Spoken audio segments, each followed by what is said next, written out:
তাহলে মা সবকিছু রেডি? হ্যাঁ, তো কি কি রেডি করেছো? এটা হচ্ছে পেঁয়াজ, রসুন, তেজপাতা।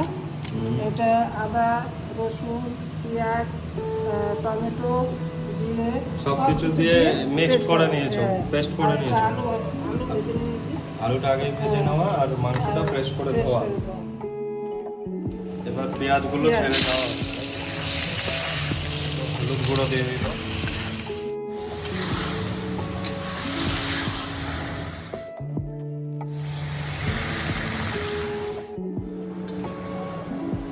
আমার মা রান্না করতে করতে বেশ তো টায়ার্ড হয়ে যায়, তারপরে আবার ফ্যান চালিয়ে বসে, এদিকে আবার মাংস কষছে। এদিকে যতক্ষণ মাংস হচ্ছে ততক্ষণ আমার মা আর কি কি রান্না করেছে আজকে আমার জন্য সানডেতে, তো সেগুলোই মা তোমাদেরকে দেখাতে চাই। এটা তো আমার জন্য না, অবশ্যই আমার জন্য না। এটা কি সব করেছে, যাই হোক। কি এটা? মিষ্টি কুমড়োর ডগা পাতা দিয়ে শাক। আচ্ছা, আর করেছে এটা কি? চাল কুমড়োর ঘন্ট, কালো জিরা চাল ফোড়ন কুমড়োর ঘন্ট। কালো জিরা আর? ফোড়ন দিয়ে করছি, কাঁচা লঙ্কা দিয়ে। আর এটা প্রচুর বাটা। আমিও একটু কায়দা মারছি যতটা যা পারি। মা বললো একটু খুন্তিটা দিয়ে একটু না, তো নাড়ছি।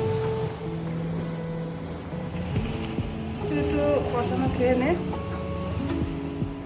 তো মাংস টেস্ট না করলে হয় না, রান্না যখন করেছে টেস্ট করতেই হবে।